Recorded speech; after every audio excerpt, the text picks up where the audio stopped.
हरे कृष्ण। तो आज के सेशन में हम देख रहे हैं भगवत गीता की 6th चैप्टर टेक्स्ट नंबर 16। तो आज के श्लोक में भगवान यहाँ पे कहते हैं कि किस प्रकार से एक योगी अगर अपनी योग सिद्धि में परिपूर्णता पाना चाहते हैं तो उन्हें किस प्रकार से अपना आहार और अपना निद्रा इन दोनों को किस प्रकार से नियंत्रण करना है, इसके बारे में आज के श्लोक में भगवान हमें समझाते हैं। तो जैसे हमने देखा था पिछले श्लोक में भगवान ने समझाया था कि किस प्रकार से योग सिद्धि के द्वारा जो नतीजा वो पाना चाहते हैं, उसका जो अंत परिणाम वो पाना चाहते हैं, वो एक योगी के लिए क्या होता है, किस प्रकार से उन्हें योग सिद्धि के द्वारा भगवान के धाम को प्राप्ति करना है और वो उनके लिए प्राइमरी गोल होता है। साथ ही बाकी के जो अभ्यास है जैसे योग सिद्धि प्राप्त करना या अच्छा हेल्थ प्राप्त करना या नहीं तो अन्य उन्नत ग्रहों पे जाना, ये सभी सेकेंडरी गोल्स होते हैं। तो इसके बारे में भगवान ने पिछले श्लोक में हमें समझाया था। तो आज के श्लोक में भगवान कहते हैं कि एक योगी को किस प्रकार से अपना आहार और अपना निद्रा इन दोनों के ऊपर नियंत्रण करना है। तो यहाँ भगवान कहते हैं नात्यश्नतस्तु योगोस्ति न चैकांतम अनश्नतः न चाति स्वप्नशीलस्य जाग्रतो नैव चार्जुन। तो अनुवाद इस प्रकार से है, there is no possibility of one's becoming a yogi, O Arjuna, if one eats too much or eats too little, sleeps too much or does not sleep enough। तो हम देखते हैं अनुवाद में प्रभुपाद कहते हैं कि एक योगी बनना है तो उन्हें क्या करना पड़ेगा, अपना आहार और अपना निद्रा दोनों को नियंत्रण में रखना पड़ेगा। नियंत्रण मतलब यहाँ पे दोनों को छोड़ने के लिए नहीं कहा जा रहा है, ये इम्पोर्टेंट है। निद्रा या आहार दोनों को हमें ज़्यादा भी नहीं लेना है और पूरा कम भी नहीं करना है। तो इस प्रकार से एक योगी अपने निद्रा और अपना आहार दोनों को नियंत्रण करते हैं। तो जैसे हमने देखा कि अगले भगवद गीता के अगले अध्यायों में, जहाँ पे आखिर के अध्यायों में जहाँ पे भगवान 3 गुणों के प्रभाव के बारे में बात करेंगे, तो उसमें भगवान समझाते हैं कि किस प्रकार से एक व्यक्ति जो किसी भी योगा सिस्टम में आगे जाने का प्रयास कर रहे हैं, जो आध्यात्मिक जीवन में आसक्ति रखते हैं, तो उनके लिए उनके जो समय है, जितना समय वो अपना निद्रा के ऊपर लगाते हैं वो 6 घंटे से ज़्यादा नहीं होना चाहिए। तो इस प्रकार से हम समझ सकते हैं कि जो सत्व गुण के प्रभाव में होते हैं वो उनके लिए 6 घंटे का निद्रा सफिशिएंट होता है, और जो सत्व गुण के अलग है, सत्व गुण से परे हैं, जिनके लिए तमोगुण या रजोगुण के प्रभाव होता है, तो उस गुण के अनुसार कुछ लोगों को 8 घंटे का नींद ज़रूरत होता है, कुछ लोगों के लिए 10 घंटा या 10 घंटे से भी ज़्यादा का नींद। तो जैसे प्रभुपाद कहते हैं कि एक व्यक्ति जिन्हें योग सिद्धि में परफेक्शन पाना है तो उनके लिए इन दोनों को नियंत्रण करना आवश्यक है। तो यहाँ पे जब कहते हैं कि नियंत्रण करना है तो इसका मतलब हमें सही प्रकार से समझना चाहिए। नियंत्रण करना इसका मतलब है इसे रेगुलेट करना है, इसे छोड़ नहीं देना है। जैसे निद्रा, पूरा मैं निद्रा ही नहीं करूँगा, या आहार का सेवन करना, मैं पूरा फास्टिंग करूँगा, पूरा छोड़ दूँगा, तो इस प्रकार से नहीं करना है, बल्कि रेगुलेट करना है। जितना खाना है, जितना सोना है, उसे पाबंदी रखते हुए उसके अनुसार हमें पालन करना पड़ता है। तो भावार्थ में हम देखते हैं, भावार्थ में प्रभुपाद इस विषय के बारे में समझाते हुए किस प्रकार से हमें रेगुलेशन का पालन करना है वो समझाते हैं। उसके साथ साथ में खाना, किस प्रकार का आहार हमें स्वीकार करना है और इसका कारण क्या है, किस प्रकार का आहार का ग्रहण नहीं करना है, इसके बारे में समझाते हैं। और आखिरी में एक कृष्ण भावनामृत व्यक्ति ही योगा सिद्धि में परफेक्शन पा सकते हैं। क्या कारण है, इसके बारे में भावार्थ के आखिरी में प्रभुपाद हमें समझाते हैं। तो प्रारंभ में हम देख सकते हैं, यहाँ पे भावार्थ के प्रारंभ में प्रभुपाद कहते हैं regulation of diet and sleep is recommended herein for the yogis. Too much eating means eating more than is required to keep the body and soul together. तो प्रभुपाद बहुत बार अपने प्रवचनों में इस शब्द का इस्तेमाल करते थे, eat just to keep our body and soul together. जितना खाना है इसके लिए क्या पैरामीटर है, तो प्रभुपाद कहते हैं जिससे हम हमारे शरीर को और आत्मा को साथ में रख सकते हैं, इतना ही खाना चाहिए। जनरली क्या होता है, हर एक व्यक्ति अपने अपने शरीर के अनुसार उनकी खाने की क्षमता अलग होती है। जैसे मान लीजिए एक व्यक्ति के लिए अगर वो 2 चपाती खाते हैं तो उन्हें ओवर ईटिंग हो सकता है, उन्हें लगता है कि उन्होंने ज़्यादा खा लिया, ओवर ईटिंग है, डाइजेशन नहीं होगा। तो उनकी शारीरिक रचना इस प्रकार से है कि उनके लिए 2 चपाती ही ओवर ईटिंग कहला जाएगा। लेकिन कुछ लोगों के लिए 2 चपाती सिर्फ आधा पेट भरेगा, उनके लिए उनकी क्षमता के अनुसार 4 या 5 चपाती खाएंगे तो उनका पेट जो है पूरा भर जाता है। तो इस प्रकार से हर एक व्यक्ति की खाने की क्षमता अलग अलग होती है, हमारे शरीर की रचना के अनुसार, साथ में जिस प्रकार के कार्य हम करते हैं, जिस प्रकार की जॉब हमारी है, उसके अनुसार हमारे खाने की क्षमता अलग अलग होती है। तो इसीलिए हम ये डिफरेंशिएट नहीं कर सकते कि एक ही चपाती काफ़ी है या 2 चपाती काफ़ी है, हम इसे डेजिग्नेशन नहीं कर सकते। और बहुत बार क्या होता है, चपाती की साइज भी डिफर होता है, उसका जो थिकनेस है वो डिफर हो सकता है। तो इसीलिए प्रभुपाद ने प्रिंसिपल सिखाए थे हमेशा कि eat as much as just to keep our body and soul together. तो ये पैरामीटर हम अप्लाई कर सकते हैं। कितना खाना है, 1 चपाती खाना है, 2 चपाती खाना है, कितना खाना है, जितने खाने से मैं और मेरा शरीर दोनों साथ में रहेंगे, मतलब हमारा मृत्यु नहीं हो जाएगा। तो उसके अनुसार हमें डिसाइड करना पड़ता है। तो एक योगी के लिए इस प्रकार का नियम दिया गया है कि उन्हें खाना आहार इतना ही सेवन करना है जिससे अपने शरीर को और आत्मा को साथ में रख सके, तो उसके अनुसार उन्हें खाना है। तो इसे कहते हैं रेगुलेशन व्हाइल ईटिंग।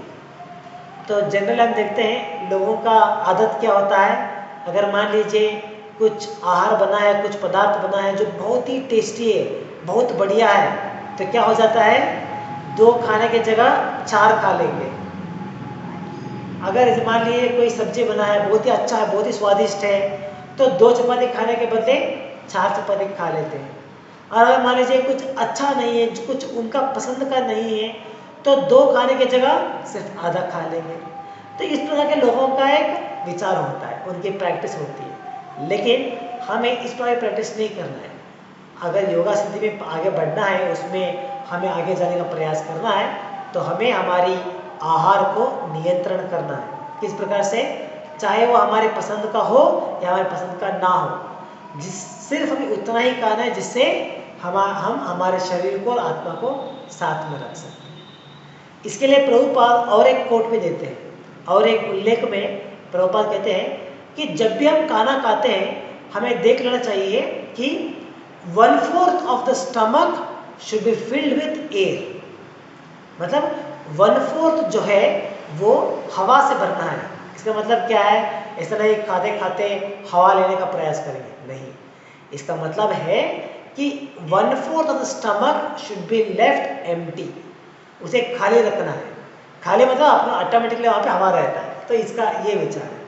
तो 1/4 स्टमक जो है वो हमेशा खाली रखना है, तो उसके अनुसार हमें हमारी आहार को सेवन करना पड़ता है। तो ये सभी रेगुलेशन क्यों दिया गया है, क्योंकि एक योगी के लिए ये आवश्यक है, किस प्रकार के आहार को ग्रहण करते हैं और कितनी मात्रा में वो ग्रहण करते हैं, ये सभी आवश्यक होता है। तो इसीलिए उन्हें कहा जाता है कि उन्हें अपने खाने को नियंत्रण करना है।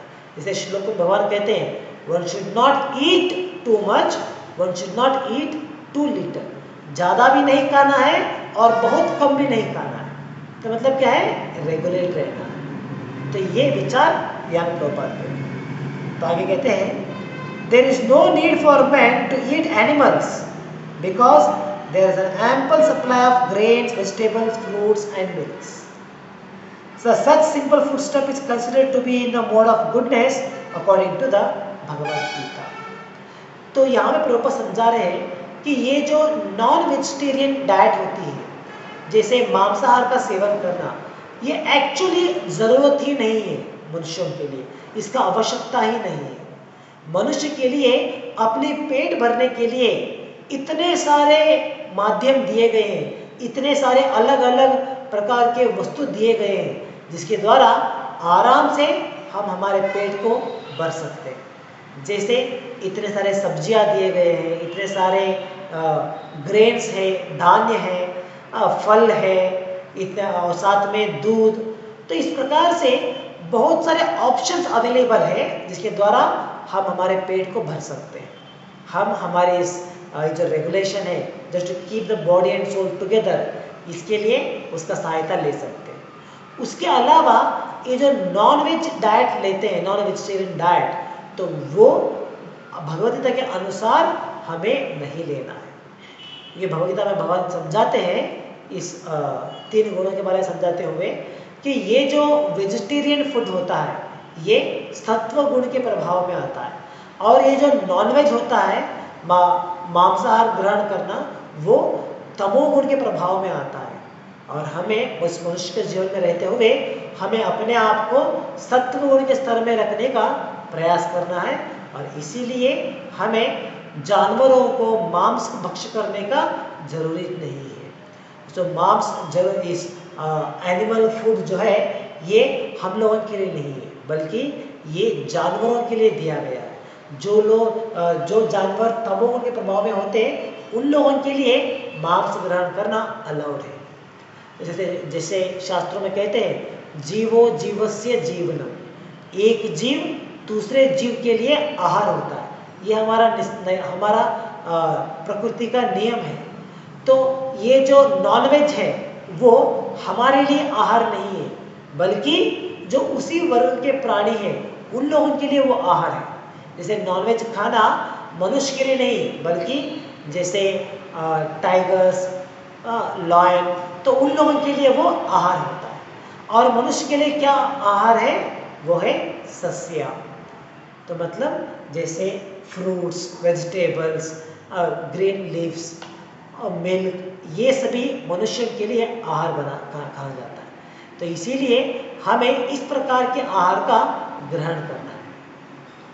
तो प्रभुपाद कहते हैं, animal food is for those in the mode of ignorance, therefore those who indulge in animal food, drinking, smoking and eating food which is not first offered to Krishna will suffer sinful reactions because of eating only polluted things। तो जो व्यक्ति मांसाहार का ग्रहण करेगा, उसके साथ साथ जैसे धूमपान या मद्यपान, इस प्रकार की जो उनकी आचरण होती है, तो वो सिर्फ आहार को ग्रहण नहीं कर रहे, बल्कि वो उससे जुड़े गए सभी प्रकार के पाप को भुगत रहे हैं। तो इसीलिए भगवद गीता के द्वारा हमें समझाया जाता है कि हमें वही पदार्थ का ग्रहण करना है जिस पदार्थ को हम भगवान को ऑफर कर सकते हैं। जो फूड स्टफ भगवान को ऑफर किया जाता है, उसी फूड स्टफ को हमें खाना चाहिए। जैसे हमने कहा पहले, जीवो जीवस्य जीवनम, भौतिक प्रकृति में नियम ही है कि एक जीव दूसरे जीव का आहार है। तो मनुष्यों के लिए ये जो वेजिटेबल्स है, सस्य है, ये सभी हमारे लिए आहार है, लेकिन उन्हें भी, वो भी एक जीव है, उनमें भी चेतना है, आत्मा है।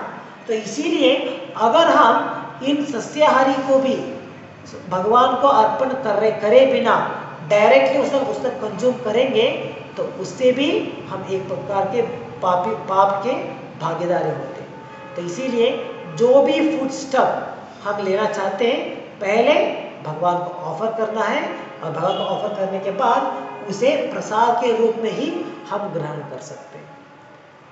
तो इस प्रकार से एक योगी अपने आहार पद्धति के ऊपर नियंत्रण कर सकते हैं। इसलिए हम देखते हैं प्रभुपाद ने हमें भगवान की मूर्ति पूजा के द्वारा ये सदुपयोग एक अवसर दिया है, जहाँ पे जो भी हम बनाते हैं, जो भी हम खाना खाते हैं, उससे पहले उस पदार्थ को भगवान को ऑफर किया जाता है। जैसे सवेरे ब्रेकफास्ट, लंच, डिनर, स्नैक्स जो भी बनता है पहले जाएगा भगवान के लिए, उनके लिए भोग लगता है। उसके बाद जो भी भोग लगा है उसी पदार्थ को हम लोग स्वीकार करते हैं। तो ये नियंत्रण हमें रखना चाहिए। तो इस प्रकार के नियमों का हमें पालन करना है। इस नियम का पालन ना करते हुए अगर हम मांसाहार ग्रहण करेंगे तो वो तो पाप ही है। हम दूसरे जीवियों का, दूसरे जीव को खा रहे हैं तो वो पाप तो हमें लगेगा ही। इसके अलावा अगर हम भगवान को ऑफर करे बिना उसका सेवन करते हैं तो वो भी हमारे भक्ति के मार्ग में वो अड़चन बनता है। तो इसलिए हमें ये नियंत्रण का पालन करना पड़ेगा कि जो भी हम सस्याहार प्योर वेज जो हम ग्रहण करते हैं उसे पहले भगवान को ऑफर करके बाद में स्वीकार करना चाहिए। तो यहाँ पे प्रभुपाद कहते हैं भुंजते ते तो अगम पापम ये पचंती आत्म कारणात्। इसका मतलब है anyone who eats for sense pleasure or cooks for himself, not offering his food to Krishna, eats only sin. भुंजते ते तो अघम पापम। भुंजते मतलब खाना। तो जो पदार्थ भगवान को अर्पण करे बिना जो हम अपने लिए, अपनी जीव की संतुष्टि के लिए खाते हैं तो वो आहार नहीं होता बल्कि वो पाप होता है। तो इसीलिए यहाँ पे कहा जा रहा है कि first we should offer food stuffs to the Lord. और जब भगवान को ऑफर करना है तो अब ये भी देखना पड़ता है कि क्या ऑफर कर सकते हैं। ऐसा नहीं कि मुझे नॉनवेज खाना अच्छा लगता है तो मैं नॉनवेज को भगवान को चढ़ा सकता हूँ, या नहीं तो मुझे टी, कॉफ़ी, प्याज, लहसुन खाना अच्छा लगता है तो मैं क्या वो भगवान को चढ़ा सकता हूँ। तो ये नियम भी हमें देखना पड़ता है। तो भगवान कहते हैं पत्रम, पुष्पम, फलम, तोयम, 4 प्रकार के वस्तुओं को हम भगवान को अर्पण कर सकते हैं। पत्रम, पत्र मतलब लीफ, किसी प्रकार के पत्ते, जैसे वेजिटेबल्स होते हैं, ग्रीन लीफ वेजिटेबल होते हैं, सभी पत्ते कहलाते हैं। पत्रम, पुष्प, सभी प्रकार के फल, सभी प्रकार के पुष्प, फूल, जैसे भगवान को ऑफर करने हम लोग फूल चढ़ाते हैं, या नहीं तो बहुत सारे वेजिटेबल्स जो फूल के माध्यम में होते हैं। साथ ही साथ पत्रम, पुष्पम, फलम, फलम मतलब फ्रूट्स हो गया, या जो भी पेड़ के फ्रूट्स हैं, जैसे वेजिटेबल्स जो पेड़ में ग्रो होते हैं तो वो भी उस पेड़ के फ्रूट्स ही कहा जाता है। तो इस प्रकार के ग्रेन्स, और साथ में तोयम मतलब वाटर कंटेंट, जैसे पानी या मिल्क प्रोडक्ट्स। तो इस प्रकार की सामग्रियों को ही हम भगवान को अर्पण कर सकते हैं। इसके अलावा ऐसा नहीं कि तोयम मतलब चाय, कॉफ़ी, वो भी तोयम में आ जाता है तो हम क्या भी उसी को ऑफर कर सकते हैं? नहीं, ये सभी प्रोहिबिशन दिया गया है कि जो सत्व गुण में आते हैं सिर्फ उन्हें ही ऑफर करना है, और ये सभी तमोगुण में आते हैं, जैसे टी, कॉफ़ी, या नहीं तो प्याज, लहसुन, ये सभी रजोगुण या तमोगुण के प्रभाव में आते हैं। तो इसीलिए उन्हें ऑफर नहीं करना है, बल्कि जो सत्व गुण के प्रभाव में होते हैं उन पदार्थ को भगवान को ऑफर करते हुए, भगवान को अर्पण करते हुए, उसके बाद में उसका सेवन करना हमारी भक्ति के लिए, हमारे आध्यात्मिक जीवन के लिए वो सही होता है। ताकि प्रभुपाद कहते हैं one who Yeats sin and eats more than is allotted to him cannot execute perfect yoga. It is best that one eat only the remnants of foodstuff offered to Krishna. तो एक योगी अगर अपनी योग सिद्धि के द्वारा वो कुछ पाने का प्रयास कर रहे हैं, जैसे पिछले श्लोक में भगवान ने कहा उन्हें क्या पाने का प्रयास करना है, तो योग सिद्धि के द्वारा अगर वो भगवान के धाम को पाने का प्रयास करते हैं तो उन्हें इस नियमों का पालन करते हुए उन्हें सत्व गुण के पदार्थ को ही सेवन करना है। और सत्व गुण के पदार्थ को भी ऐसा नहीं कि भरपूर पेट भर के खाना है, नहीं, वहाँ पे यही नियम है कि पदार्थ सत्वगुण के हो सकते हैं, लेकिन फिर भी उन्हें कितना खाना है, जितना अपने शरीर को और आत्मा को साथ रखने के लिए कितना चाहिए, इतना ही खाना उन्हें सेवन करना है। तो ये सभी नियम हमारे लिए आवश्यक होते हैं। हम हमारे इतिहास में देख सकते हैं, जैसे इतने शुद्ध भक्त, बड़े बड़े डिवोटीज, किस प्रकार से उन्होंने अपने आहार के ऊपर उन्हें नियंत्रण किया था। हमारे संप्रदाय में हम देख सकते हैं, जैसे षड गोस्वामी, तो जो गोस्वामी थे वो किस प्रकार से सिर्फ आधा ग्लास बटर मिल्क, सिर्फ आधा ग्लास छाछ, और वो भी कब, 2 दिन में एक बार, इतना ही सेवन करते थे। तो आप देख सकते हैं सिर्फ आधा ग्लास बटर मिल्क पीते हुए, और वो भी 2 दिन में एक बार। तो इस प्रकार से उन्होंने अपने आहार के ऊपर नियंत्रण किया था। और इस प्रकार से नियंत्रण करते हुए, और जरूरी समझना है हमें कि इस प्रकार से नियंत्रण करते हुए जो समय बचता है, जैसे खाने के लिए हम कितना समय निकाल लेते हैं एक्चुअली, तो जो समय बचता है उस समय में हमें आध्यात्मिक कार्य करना है, जैसे चांटिंग करना, रीडिंग करना। तो इस प्रकार से उस बचा हुआ समय का सदुपयोग करना है। तो इस प्रकार से हम देख सकते हैं हमारे संप्रदाय में बड़े बड़े आचार्य, बड़े बड़े डिवोटीज, षड गोस्वामी, वो इस प्रकार से अपने आहार को नियंत्रण करते थे। तो कभी जब भी हम इसके बारे में सुनते हैं, तो हमने बहुत बार देखा है प्रैक्टिकली, बहुत सारे डिवोटीज जब प्रारंभ में इस प्रकार के विषय को सुनते हैं तो इमीडिएटली वो सोचते हैं कि अरे इतना अच्छा है, तो मैं भी कल से ऐसा ही करूँगा। तो इमीडिएटली वो अपना जो जीवन शैली है उसे बदलने का प्रयास करते हैं। मैं भी सिर्फ दिन में एक बार खाना खाऊंगा, या सिर्फ दिन में मैं एक रोटी खाऊंगा। इस प्रकार के अपना ही कुछ नियम बनाने का प्रयास करते हैं। तो हमें ये समझना है हमेशा कि हमें इस प्रकार की अपने आप निर्बंध नहीं लगाना है। इसके बारे में आगे भावार्थ के अगले भाग में प्रभुपाद समझाते हैं। तो जनरली हम क्या रिकमेंड करते हैं डिवोटीज को, जैसे प्रभुपाद कहते हैं कि जब हम खाना खाते हैं तो हमें 1/4 ऑफ द स्टमक खाली छोड़ना है। तो इसके लिए हम प्रैक्टिकली क्या गाइड करते हैं डिवोटीज के लिए, जैसे मान लीजिए अगर आपको 3 रोटी आप खा सकते हैं, तो 3 रोटी खाने के बाद आपको पेट भर जाता है, तो इसके लिए तो कोई दूसरा व्यक्ति सर्टिफिकेट देने का जरूरत नहीं है, हमें समझ में आ जाएगा कितना रोटी खाने के बाद मेरा पेट भरता है। तो अगर हमें 3 रोटी खाने के बाद पेट भर जाता है तो हमें क्या करना है, हमें सिर्फ 2 रोटी खाना है और 1 रोटी को छोड़ देना है। तो इस प्रकार से हम प्रैक्टिस कर सकते हैं, प्रारंभ कर सकते हैं अपनी साधना भक्ति में, कि जो आहार हम ग्रहण कर रहे हैं उसमें थोड़ी मात्रा कम खाने के लिए, जैसे 2 स्पून, जो 2 चम्मच चावल हम खाते हैं तो उससे पेट भर जाता है, तो हमें 1/4 स्पून इतना ही खाना है। तो इस प्रकार से हमें प्रयास करना है।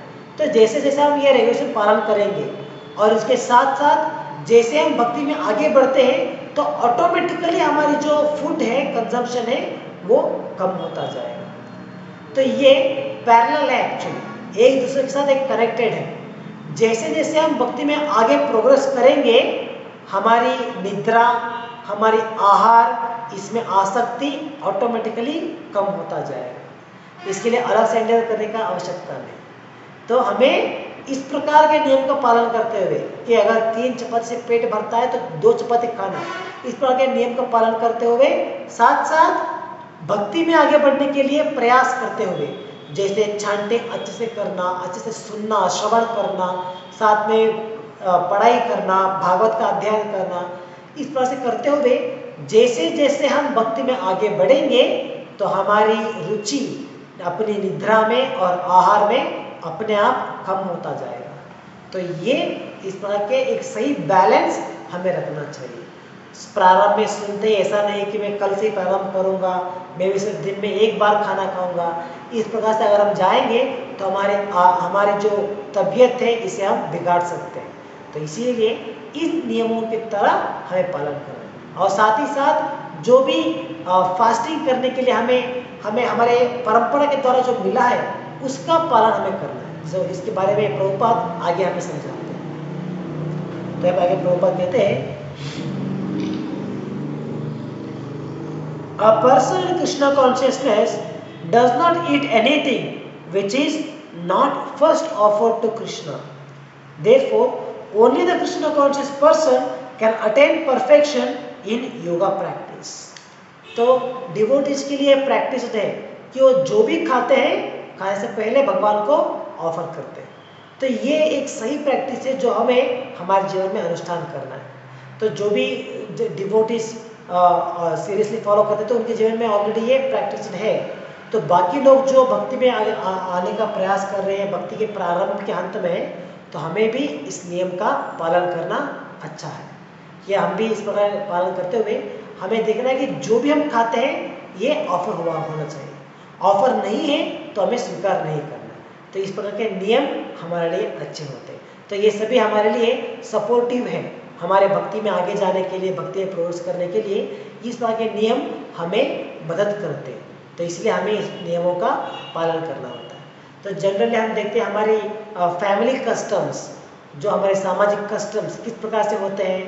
भगवान को ऑफर करना है मतलब क्या है, सिर्फ थोड़ा चीनी या थोड़ा दूध तो या एक फल इस प्रकार से ऑफर करते हैं। बाकी जो खाना है खाना जनरली ऑफर नहीं करते, सिर्फ त्यौहार के समय में, फेस्टिवल के टाइम में उतना ही खाना ऑफर करते हैं।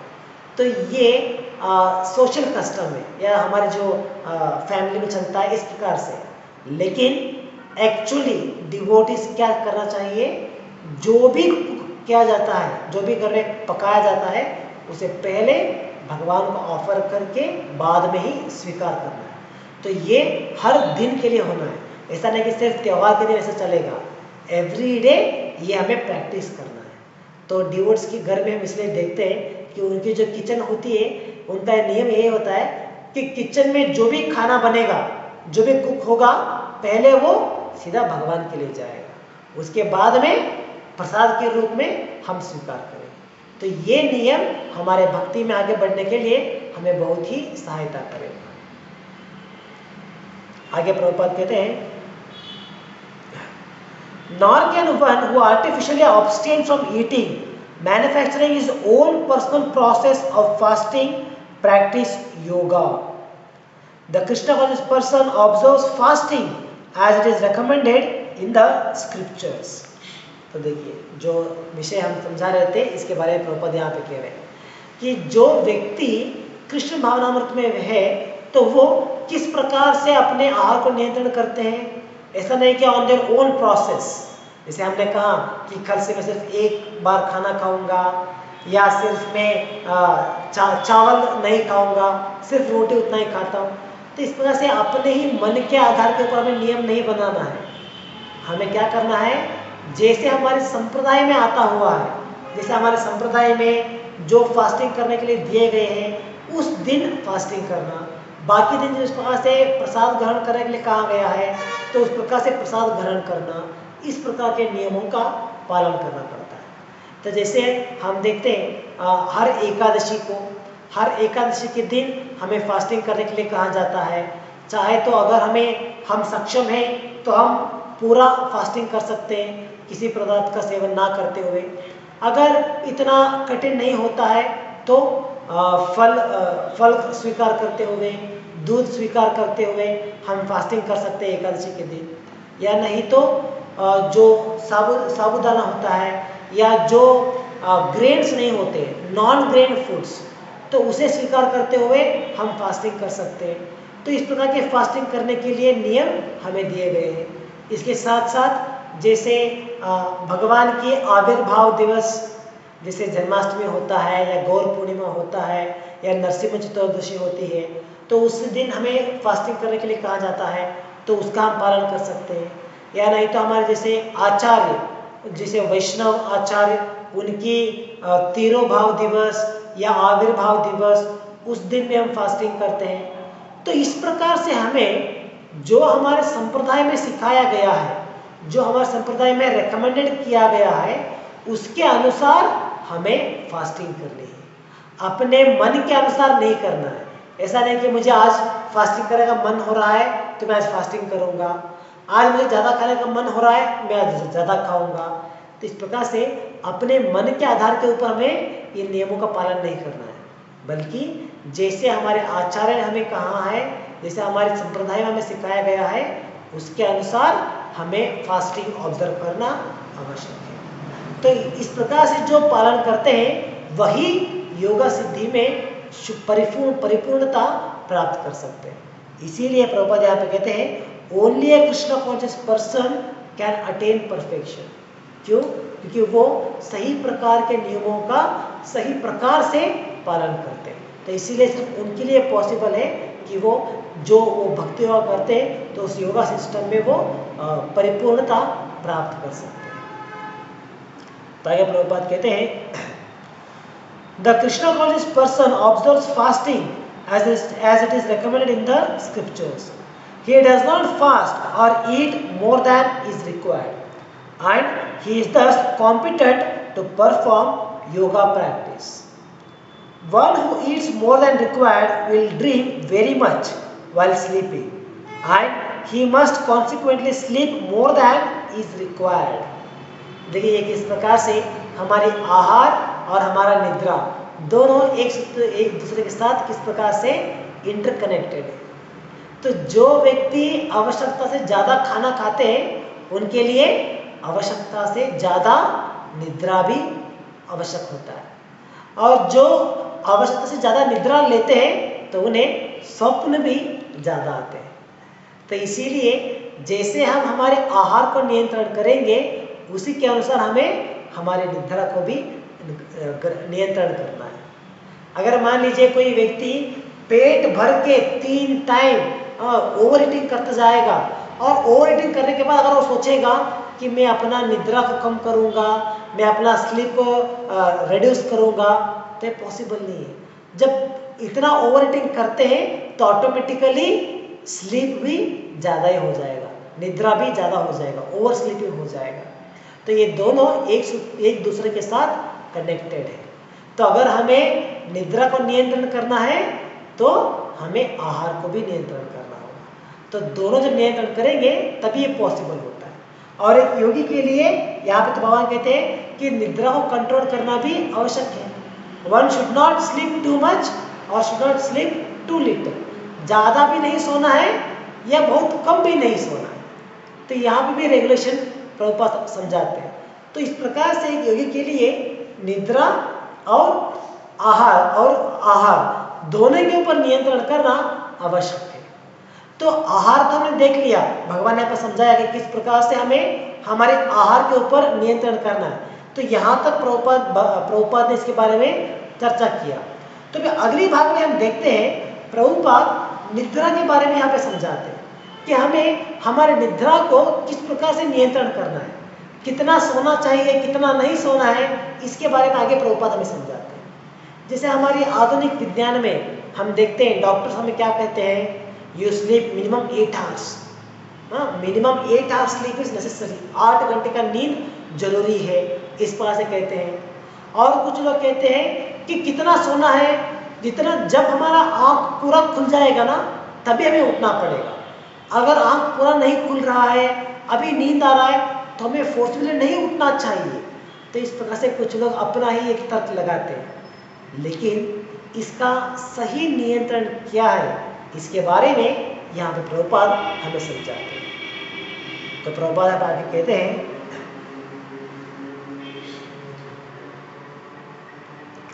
One should not sleep more than 6 hours daily. देखिए 6 घंटे से ज़्यादा निद्रा आवश्यक नहीं है।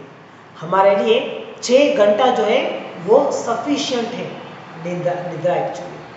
तो मैं एक रिसेंटली एक आर्टिकल पढ़ रहा था जहाँ पे साइकोलॉजिकली कुछ डॉक्टर्स अपने साइकोलॉजिकल पॉइंट्स को वहाँ पे डिस्क्राइब कर रहे थे, और कुछ साइकोलॉजिकल रिसर्च जो उन्होंने किया है उसके अनुसार वो कह रहे थे कि एक्चुअली 6 घंटे का नींद, और वो भी किस प्रकार से एट अ स्ट्रेच, एक ही बार कंटिन्यूसली 6 घंटा सो के जब उठते हैं तो हमारी ब्रेन जो है उसकी कैपेसिटी ज़्यादा बढ़ता है, उससे हम उसी पूरी क्षमता को उपयोग करने में हमें पॉसिबल होता है।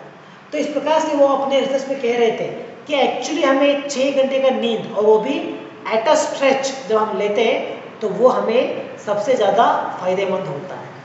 और उसके साथ साथ वो कह रहे थे कि वहाँ पे कि अगर हम हमारी इस निद्रा को, ऐसा नहीं कि 6 घंटे का निद्रा करना है, तो जनरली आजकल लोग क्या करते हैं, जैसे रात को सोना क्या कर देते हैं, सोने का टाइम ही लेट कर देते हैं। जैसे मान लीजिए मोबाइल देखते हुए या कुछ फिल्म देखते हुए, कुछ वीडियोस देखते हुए रात को 2 बजे सवेरे 3 बजे तक उठ के रहते हैं, और 3 बजे या 2 बजे को सोते हैं रात में, तो रात के रोज 2 बजे या 3 बजे सो के सवेरे 8 बजे 9 बजे 10 बजे उठते हैं। तो वो लोग सोचते हैं कि हाँ मैं भी तो 6 घंटे निद्रा कर रहा हूँ, तो मे भी मेरा भी निद्रा सही है। लेकिन नहीं, वहाँ पे वो समझाते हैं कि ये जो निद्रा का समय है उसमें भी स्पेशली ये क्रूशियल हार्स वो कहते हैं, वो क्या है, रात के 11 बजे से लेके 2 बजे का ये जो नींद होता है, ये जो समय होता है, ये समय का निद्रा हमारे शरीर के लिए अति आवश्यक है, हमारे ब्रेन के लिए इसका अति आवश्यक होता है। तो ये समय हमें निद्रा में रहना है 11 बजे से लेके 2 बजे तक। हमें ऐसा नहीं कि 2 बजे सोना है 6 बजे उठना है, नहीं। फिर हमारी साइंस के अनुसार, मैं कह रहा हूँ हमारे साइंस के अनुसार, रात की 11 बजे से लेके 2 बजे का जो समय है, ये समय हमारे शरीर के लिए अति आवश्यक है निद्रा की अवस्था में। तो इसी प्रकार से शास्त्रों की अगर हम बात करेंगे तो शास्त्रों में भी यही विचार कहा जाता है। तो शास्त्रों में इसी विचार बहुत पहले कहा गया था कि किस प्रकार से हमें 6 घंटा निद्रा करना है और सवेरे ब्राह्मी मुहूर्त से पहले हमें उठ जाना चाहिए। तो ये जो नियम हम पालन करेंगे तो ऑटोमेटिकली ये जो साइंस का जो नया रिसर्च है उसके अनुसार ही हमारा टाइमिंग सेट हो जाएगा। जैसे मान लीजिए अगर हमें 6 घंटा ही सोना है, तो अगर हम रात को शार्प 10 बजे बेड में जाएंगे या हम जो सो जाएंगे 10 बजे, तो क्या होता है 10 to 11, 12, 1, 2, 3, 4, 4 बजे, तो रात के 10 बजे से सवेरे 4 बजे, तो एट अ स्ट्रेच 6 घंटा नींद काफ़ी हो जाता है। तो जैसे हम 4 बजे उठेंगे तो that itself is a Brahmi मुहूर्त। तो ये हमारी संस्कृति में, हमारी वैदिक संस्कृति में ऑलरेडी हमें सिखाते आ रहे थे। तो इसी विचार को आजकल के साइकोलॉजिस्ट, आजकल के न्यूरोसाइंटिस्ट इसी विचार के ऊपर रिसर्च करते हुए वो भी इसे सही है मान लेते हैं। तो इसीलिए हमें हमारी निद्रा को इस प्रकार से नियंत्रण करना है। जनरली आजकल क्या होता है प्रैक्टिस, बेड को 10 बजे तो निकल जाते हैं, लेकिन बेड में सोते सोते मोबाइल देखते हुए, ये करते वो करते हुए 2 बजे 3 बजे सोना। तो ये प्रैक्टिस हमें अवॉइड करना है। So we have to regulate our sleep means 6 hours is sufficient at a stretch. 10 बजे आप सो जाएंगे तो सुबह 4 बजे उठना है, 9:30 सोएंगे तो 3:30 उठना है। तो ये नियम हमें पालन करना है। तो एक योगी के लिए इस प्रकार से अपने निद्रा के ऊपर नियंत्रण करना भी अति आवश्यक होता है।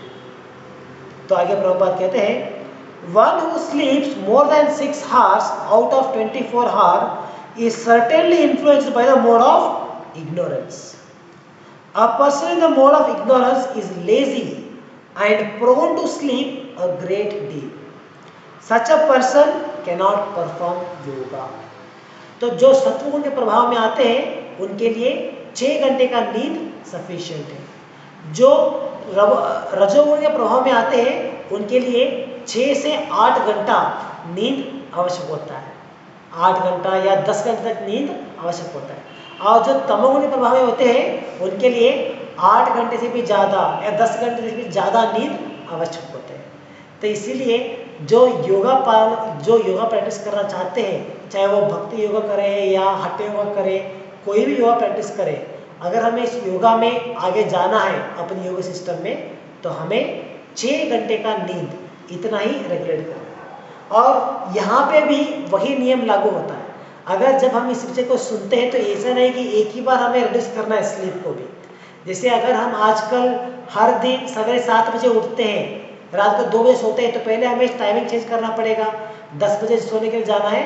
और सवेरे उठना हमें ग्रेजुअली कम करते जाना है। जैसे पहले अगर हमें 6 बजे उठने का प्रैक्टिस है तो पहले 5:30 बजे उठने का प्रैक्टिस करना है थोड़ा दिन, 1 या 2 हफ्ता।